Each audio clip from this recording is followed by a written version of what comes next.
Hi, I'm Chad, and you're watching Squarebody Stuff.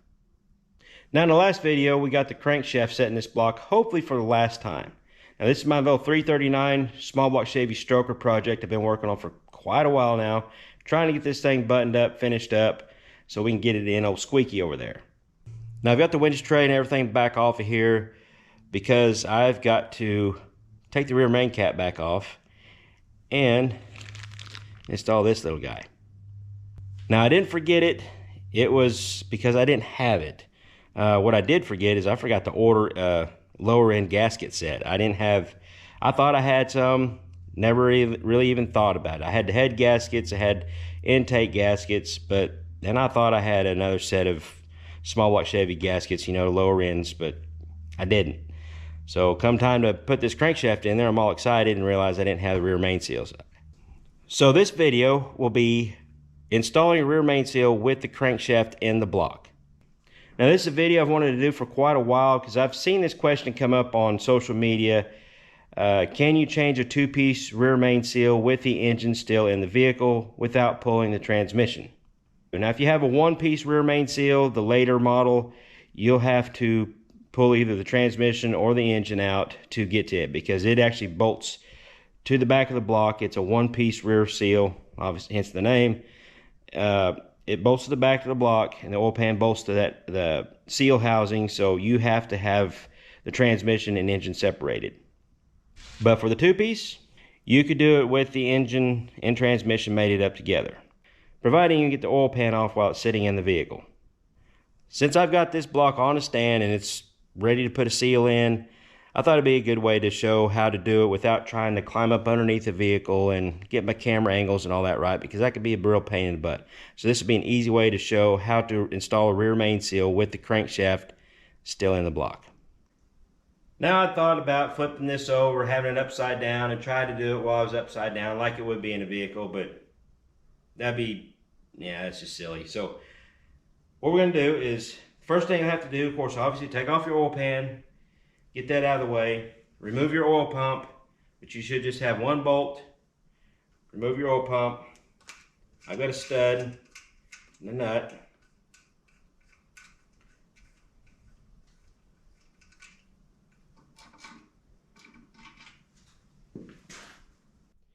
And when you remove the oil pump, especially if it's upside down, your oil pump drive shaft will more than likely come out with the oil pump. Now, this one has it's an aftermarket, has a steel collar on it. It's a hardened shaft for high volume oil pumps. If yours is a factory one, it'll have one of these nylon sleeves in place of that. And what this does is help couple up the oil pump and your oil pump drive shaft. Now, there's a possibility if your engine has a lot of miles on it, this may be missing. It's probably broken and you'll find it in the bottom of your oil pan. Or if somebody else has been in there before, they might have not put it back in. I recommend while you're doing this, if your engine has a lot of miles on it, which it probably does if your rear main is leaking, it probably has a lot of miles on it, and if your oil pressure is lower, to go ahead and upgrade, at least put a new standard volume oil pump on it. I like to go ahead and put a new high volume oil pump and a steel hardened shaft in there. That's my preference, and I've never had any problems with oil problems, you know, starving the engine for oil with a standard pan and a high volume pump. I've run them in high RPM truck pulling engines and I've never had an issue with it. I run the high volume pumps and everything if they have some miles on them. And of course, obviously if they're performance, high volume, but it needs more volume because I've opened up the oil galleys. And also for this, you won't need to remove your distributor. It could stay in place. Unless it gets in the way of, you know, lifting the engine up to try to get access to the oil pan. Next thing you need to do is remove your rear main cap. Like I said, these weren't torqued down. Yours should be a lot tighter, should be a lot tighter. And more than likely you'll have bolts instead of studs. I went ahead and removed my studs, that way it's more like if you had bolts. And it makes it easier to pull the cap off because this cap should be pretty tight in that register. You want to use a rubber hammer or something softer. You don't want to use a metal hammer to beat on these. If you do, just do it real lightly because you can you can distort this. But tap it from side to side.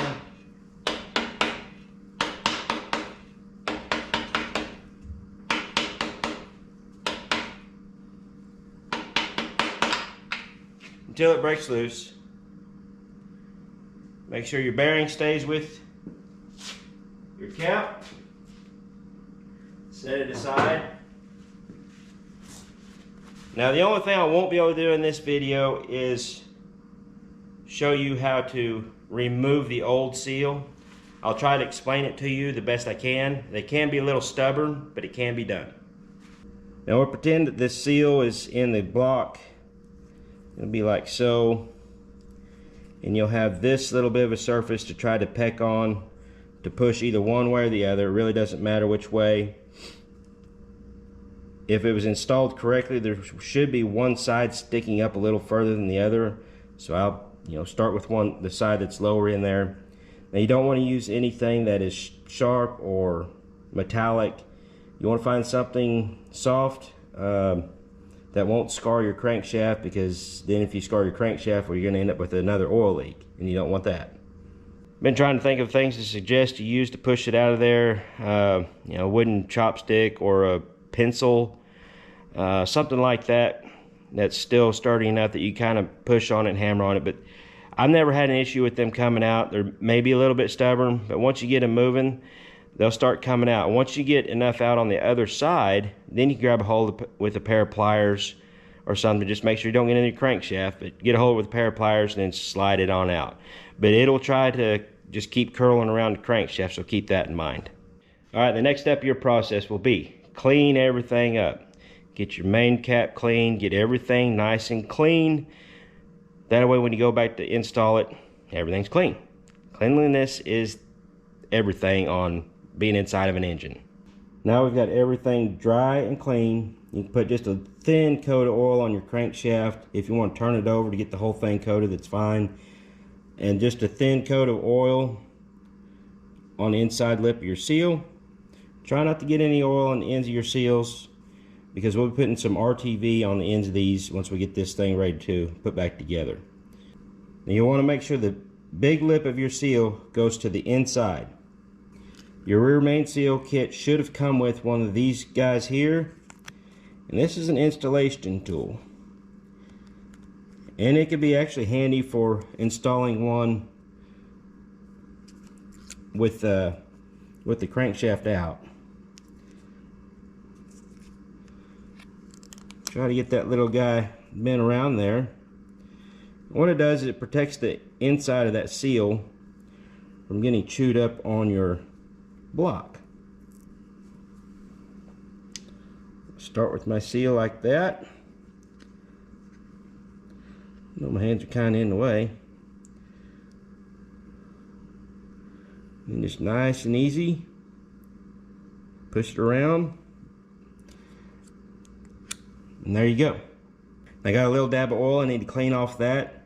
We need to make sure that the mating surfaces of these seals are nice and clean and dry. Use brake cleaner or something like that to make sure it's clean, because we're going to put a little dab of RTV on the ends of those to help seal them. Now installing it in your cap it's pretty simple. Just set it down in there, and you want to make sure that your side that's sticking up or down corresponds with the side that's up or down inside your block. And the reason why we offset them like that is that way the parting line on the seal isn't the same as the parting line on the mating surface of your cap and your block. If you use a little bit of RTV there and they're perfectly even, it probably won't make that much of a difference, but this is just a normal practice. I've got just a real thin layer of RTV across the whole mating surface of the cap on both sides, and just a little dab on the seal itself. You don't want a bunch on there for it to squish out and be a problem. Also make sure to get some lube on your crankshaft, lube your bearing.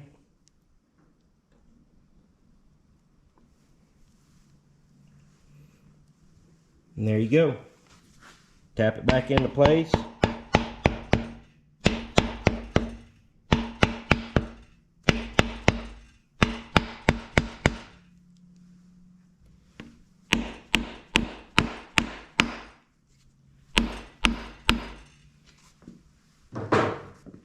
I like to give the crankshaft a couple good taps forward just to get that bearing nice and seated forward so your end play will be fine.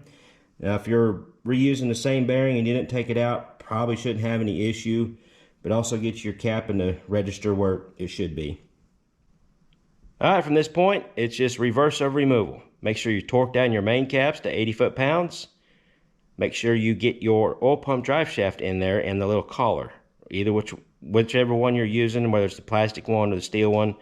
The steel one stays on the shaft, but the plastic one, make sure you get it in there.